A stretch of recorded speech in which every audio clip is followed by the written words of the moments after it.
the cat's back. "You should have texted me to pick you up after my bus tour." Les studied the framed poster on the wall, which he'd seen many times before. He finally looked at her again, and she signed. "Did you understand? I could have come to get you." "Yeah, I got that." He hesitated, a hand at his ear. "Wait a minute." He reached behind one ear to pull off his hearing aid, and she carried the hanger with her dress for tonight's tour to the bedroom. When she returned a minute later, Les had replaced his battery and now cradled her pet against his chest. "I didn't call because you have a business to run. You can't be chasing all over town because your brother's got plumbers in his apartment." Thanks.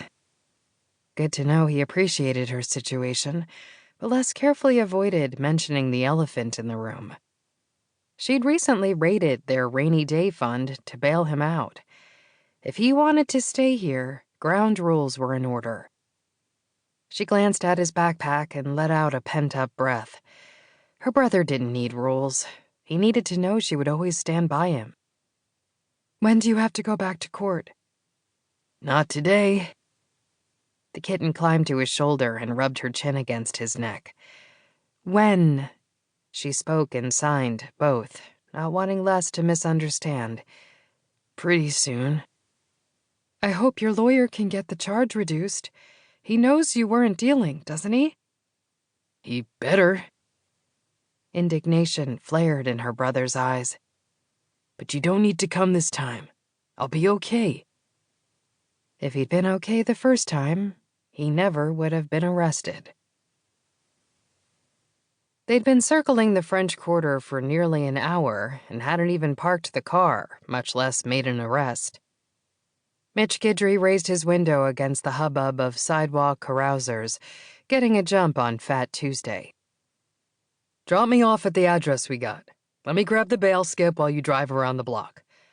"We never go in without two," Hal yelled over the roar of a passing tour bus.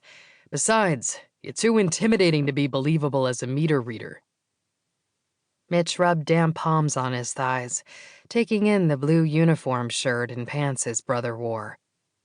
"We're about the same size. Pull over and give me your shirt." "No."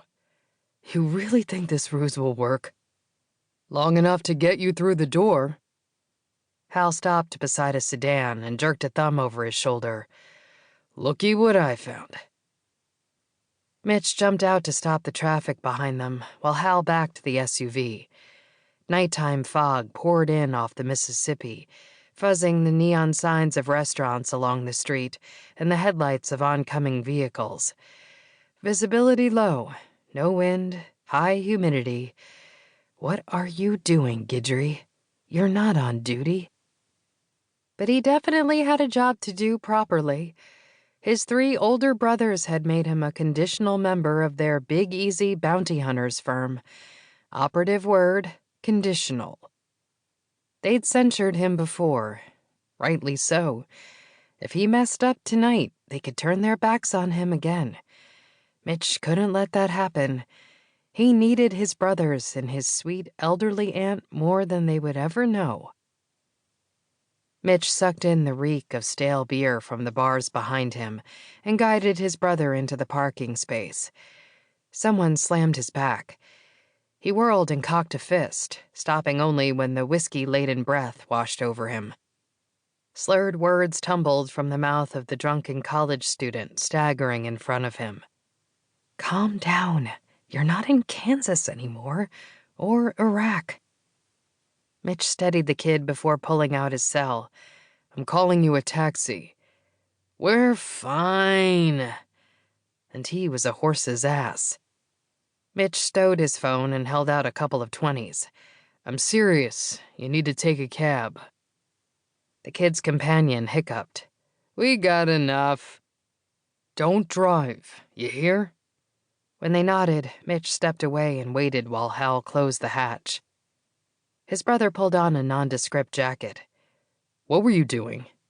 They looked in need. "You plan on rescuing every drunk you meet?" "You really want an answer?" Mitch flicked sweat from his temple. "I can do without one."